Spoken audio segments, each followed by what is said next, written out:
Fala galera, a paz de Cristo e amor de Maria, sejam todos muito bem-vindos a mais um episódio do nosso podcast Jovem Cristão. Eu me chamo Lucas e hoje vamos falar um pouquinho sobre a aparição de Nossa Senhora de Fátima do dia 13 de julho. Lembrando, que até outubro, toda semana perto do dia 13 do mês, a gente vai pegar um episódio para refletir sobre a aparição de Nossa Senhora de Fátima daquele mês, beleza? Bom, no episódio de hoje, nós vamos falar sobre essa aparição do mês de julho. E para ajudar a gente a refletir, eu vou pegar para ler com vocês a parte do livro Memórias da Irmã Lúcia, agora a gente reconhecida como Beata Lúcia, como a gente já tem comentado já, que foi uma dos 3 pastorinhos que viram Nossa Senhora aparecendo, Nossa Senhora aparecendo em Fátima, Nossa Senhora do Rosário de Fátima. Então, vamos lá? Só para contextualizar um pouquinho, vamos lá. Quando aconteceu que no primeiro mês, que foi em maio, do primeiro mês até o mês seguinte, aconteceu que a mãe da Lúcia, tanto a mãe da Lúcia, quanto várias outras pessoas ficaram sabendo da aparição de Nossa Senhora. E aí, muitas pessoas começaram a aparecer lá, onde que Nossa Senhora estava aparecendo para os meninos, para os pastorzinhos, apareceu para os pastorzinhos. E aí começaram a rezar o texto, gente interrogava e tal. E nesse sentido, a mãe de Lúcia ficou sabendo, E eu já comentei até o motivo e tal, nos episódios anteriores sobre esse tema mesmo, da espiritualidade de Fátima. Mas aí o que aconteceu? A mãe achava que eles estavam mentindo. E aí, entre o mês de junho até o mês de julho, chegou ao ouvido do pároco da região onde eles moravam. E aí, o pároco mandou os 3 aparecerem lá. E aí, nesse sentido, quando apareceram, os 3 foram, quem levou, se eu não me engano, foi a mãe, de Lúcia, que levou, no caso, a princípio, a Lúcia, Aí foi, se eu não me engano, foi separado a conversa, Mas aí aconteceu que, estando lá, o pároco começou a perguntar de uma forma dócil. Lúcia já tinha ido para lá com muito medo. A mãe dela estava insistindo para que ela falasse que estava mentindo, confessasse o pecado, confessasse aquilo, porque ela não gostava de mentira. E aí, durante a missa, Lúcia entregou aquele sofrimento e assim que acabou a missa, foram para lá. E aí o prior falou assim, que geralmente, quando acontecem as aparições de Nosso Senhor ou de Nossa Senhora, geralmente se pede para que fale pro confessor, pro padre, Mas essa é diferente, ela se retira. E aí, nessa questão, para saber se é do demônio ou se realmente, é de Deus, é só o futuro que vai poder dizer. E aí, Lúcia ficou com aquele negócio na cabeça, encucada com aquilo. Foi vindo aquela preocupação, se realmente era mesmo ou não, se era coisa do demônio. E aí ela pensou em não ir. Conversou com os primos. Mas aí quando chegou no dia 12, véspera, ela falou com os primos que não iria, mas chegou no dia quase mais ou menos no horário que eles já estavam acostumados a ir, que eles foram nos outros meses, 2 meses. Ela sentiu uma força dentro dela que ela não entendia de onde que vinha, que chamou ela para ir, e ela foi, deu vontade de ir e foi, mesmo com medo no fundo. E aí passou na casa dos primos, os primos estavam meio que chorando no quarto, e aí quando viram ela, e ela animou, falou assim, vamos? Aí eles animaram, foram, e aí Nossa Senhora apareceu. E aí, vamos para a parte da leitura. No dia 13 de julho, de 1917, momentos depois de termos chegado à cova da Iria, junto à carrasqueira, entre numerosa multidão de povo, estando a rezar o terço, vimos o reflexo da costumada luz e, em seguida, Nossa Senhora sobre a carrasqueira. Vosmecê, que me quer? Perguntei. Quero que venham aqui no dia 13 do mês que vem e que continuem a rezar o terço todos os dias, em honra a Nossa Senhora do Rosário, para obter a paz do mundo e o fim da guerra, porque só ela lhe poderá valer. Queria pedir-lhe para nos dizer quem é, para que fazer minha milagre com que todos acreditem que vosmecê nos aparece. E aí Nossa Senhora vai e responde: continuem a vir aqui todos os meses. Em outubro direi quem sou, o que quero, e farei um milagre que todos hão de ver para acreditar. Aqui fiz alguns pedidos, disse Lúcia, que não recordo bem quais foram. O que me lembro é que Nossa Senhora disse que era preciso rezarem o terço para alcançar as graças durante um ano. E continuou: sacrificai-vos pelos pecadores. E dizei muitas vezes, em especial sempre que fizerdes algum sacrifício: ó Jesus, é por vosso amor, pela conversão dos pecadores, em reparação pelos pecados cometidos contra o imaculado coração de Maria. Ao dizer estas palavras, abriu de novo as mãos, como nos 2 meses passados. O reflexo pareceu penetrar a terra, e vimos como que um mar de fogo. Mergulhados em esse fogo, os demônios e as almas, como se fossem brasas transparentes e negras ou bronzeadas, com forma humana, que flutuavam no incêndio, levadas pelas chamas que delas mesmas saíam juntamente com nuvens de fumo, caindo para todos os lados, semelhante ao cair das fagulhas e em os grandes incêndios, sem peso nem equilíbrio, entre os gritos e gemidos de dor e desespero que horrorizava e fazia estremecer de pavor. Deveu ser ao deparar-me com esta vista que dei esse ai, que dizem ter me ouvido. Os demônios distinguiam-se por formas horríveis e asquerosas de animais espantosos e desconhecidos, mas transparentes como negros carvões em brasa. Assustados e como que a pedir socorro, levantamos a vista para Nossa Senhora, que nos disse, com bondade e tristeza: vistes o inferno, para onde vão as almas dos pobres pecadores. Para a salvar, Deus quer estabelecer no mundo a devoção a meu imaculado coração. Se fizerem o que eu vos disser, salvar-se-ão muitas almas e terão paz.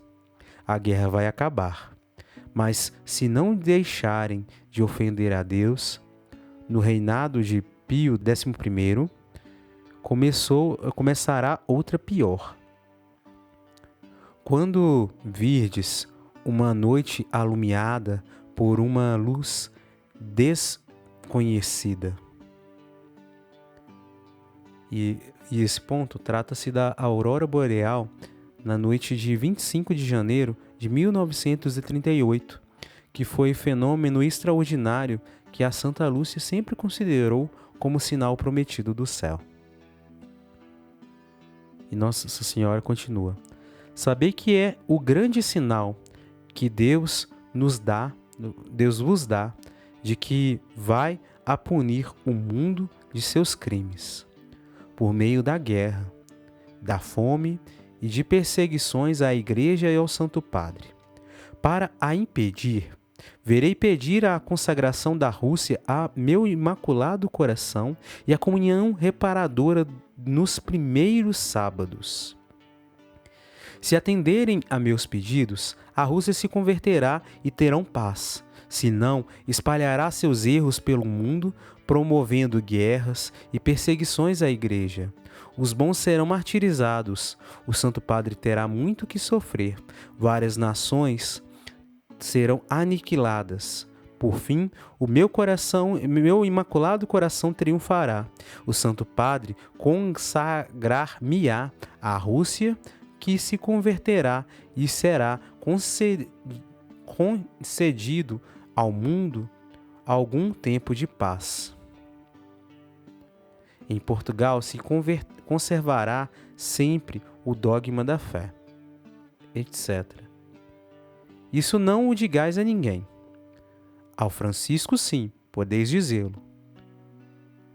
Quando rezais o terço, dizei depois de cada mistério: ó meu Jesus, perdoai-nos, livrai-nos do fogo do inferno, levai as alminhas todas para o céu, principalmente aquelas que mais precisarem.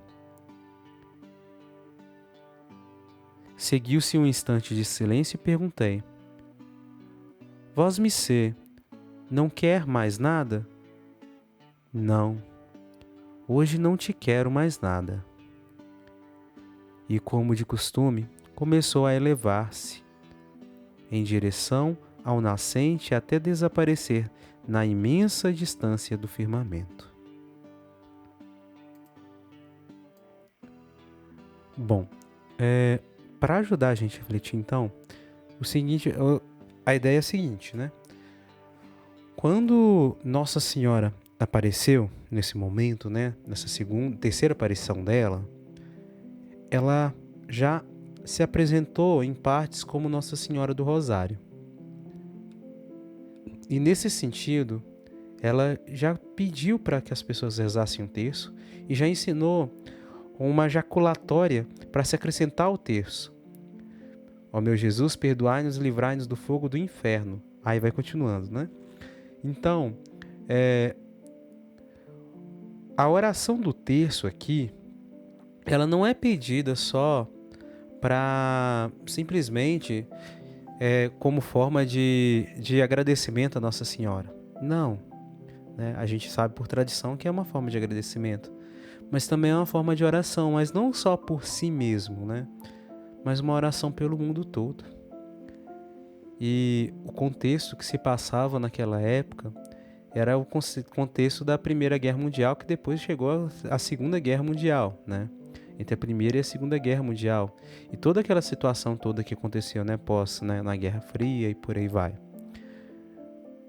E depois, né, com relação à questão da comunhão dos primeiros sábados, reparadora, essa é até uma prática devocional que se tem muito costume de realizar ainda hoje. Eu participo do apostolado de oração e lá eles incentivam ainda, né? A toda primeira sexta-feira do mês, dia dedicado ao Sagrado Coração de Jesus, tem as promessas do Sagrado Coração de Jesus, e os primeiros sábados, dia do Imaculado Coração de Maria, que tem a dedicação a isso. Porque se a gente comungar como forma de reparação, a gente comunga lutando, né, contra o pecado, confessando e por aí vai, fazendo todas as práticas, entendendo que a Santa Missa e a comunhão também é a união do nosso sacrifício pessoal com o sacrifício de Jesus Cristo pela humanidade toda, que é renovado em toda a Santa Missa. A gente pode alcançar graças inúmeras, como desde a parte de reparar o coração, tanto de Maria, de Nossa Senhora, quanto o coração sagrado de Jesus. Porque tudo aquilo de pecado que cometemos, eles ferem tanto o coração de Jesus quanto o coração de Maria, sim, né? O coração também, né? O coração do Pai, coração de Deus, no final das contas, Jesus, Santíssima Trindade, né? Então, é nesse sentido que a gente é convidado a fazer essa oração. E sobre o inferno, ele realmente existe. E aquelas criancinhas viram o quanto que as almas sofrem no inferno. E a gente pode entender que, no nosso dia, na nossa fé católica cristã, o inferno existe. E lá vai as almas que não amam a Deus, que rejeitaram a Deus aqui na terra, que expulsaram Deus de suas almas, até o ponto, né, de fazer o mal para os outros, fazerem o mal até o ponto, né, de, negando Deus aqui nessa terra, negará-lo na eternidade. E assim vão para lá, para onde tem esse sofrimento tremendo. Por isso que vem a questão nossa. Nossa Senhora, ela chama cada um de nós, quanto cristãos, a sermos também missionários reparadores. Ou seja, da gente dedicar também as nossas orações em intenção dos pecadores, para que mais almas não se percam ao ponto de irem para o inferno, mas consigam a misericórdia de Deus de se converter e ir para o céu.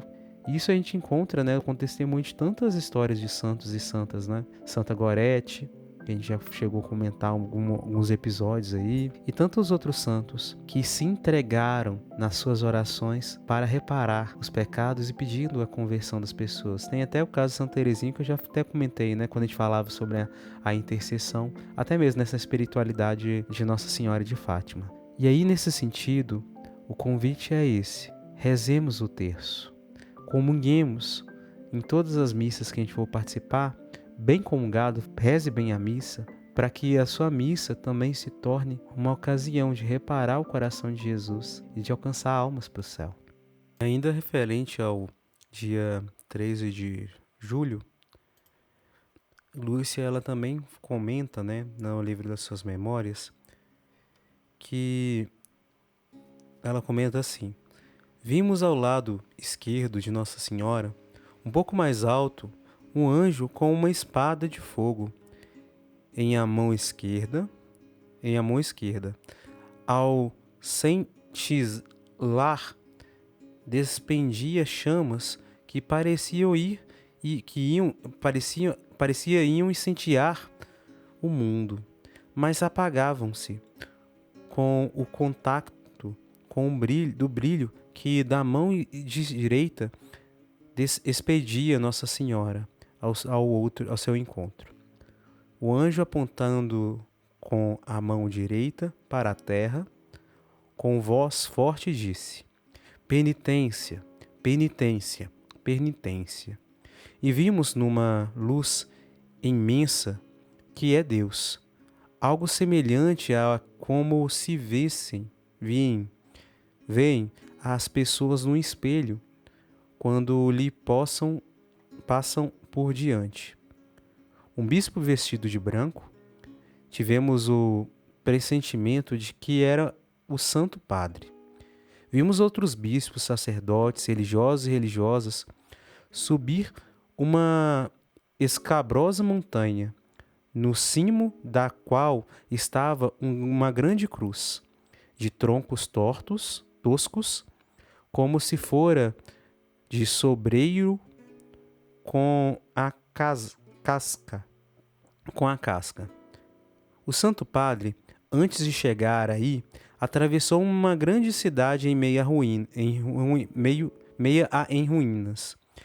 e, meio trêmulo, com andar vacilante, acabrunhado de dor e pena, ia orando pelas almas dos cadáveres que encontrava pelo caminho.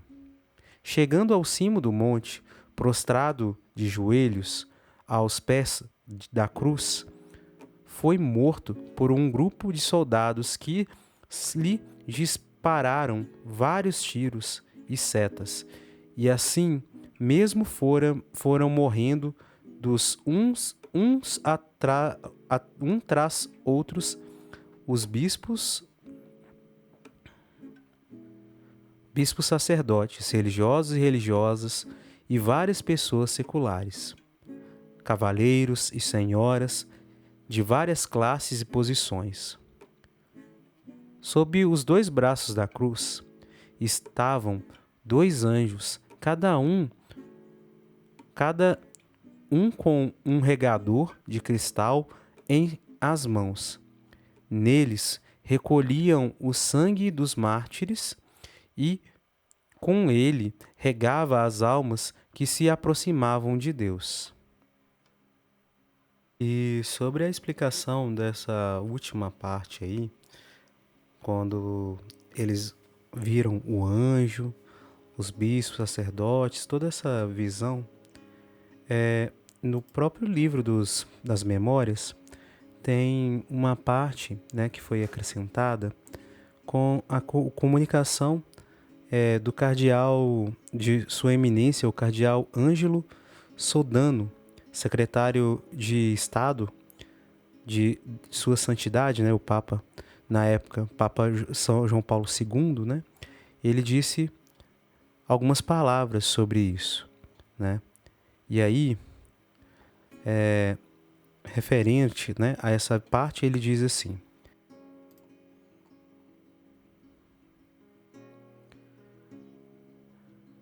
a visão de Fátima refere-se sobretudo à luta dos sistemas ateus contra a Igreja. E os cristãos descreve o sofrimento iminente, imane, da testemunha da fé do último século do segundo milênio. É uma via sacra sem fim, guiada pelos papas do século XX. Segundo a interpretação dos pastorinhos, interpretação confirmada ainda recentemente pela irmã Lúcia, o bispo vestido de branco, que reza pelos fiéis, é o Papa. Por todos os fiéis é o Papa.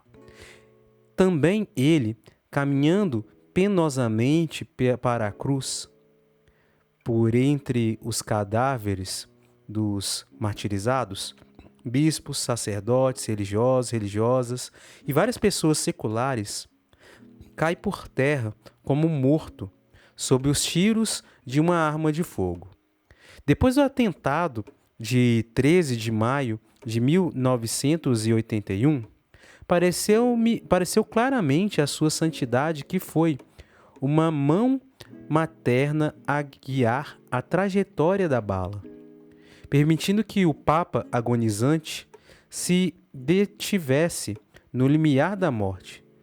João Paulo II, meditação, né, com os bispos italianos, a partir da Policlínica Gemelli, em Insegnamenti di Giovanni Paolo II. Eu não sei falar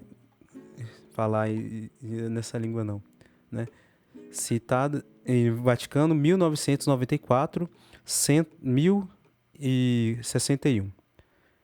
Certa ocasião em que o bispo de Leiria, Fátima, então passara por Roma.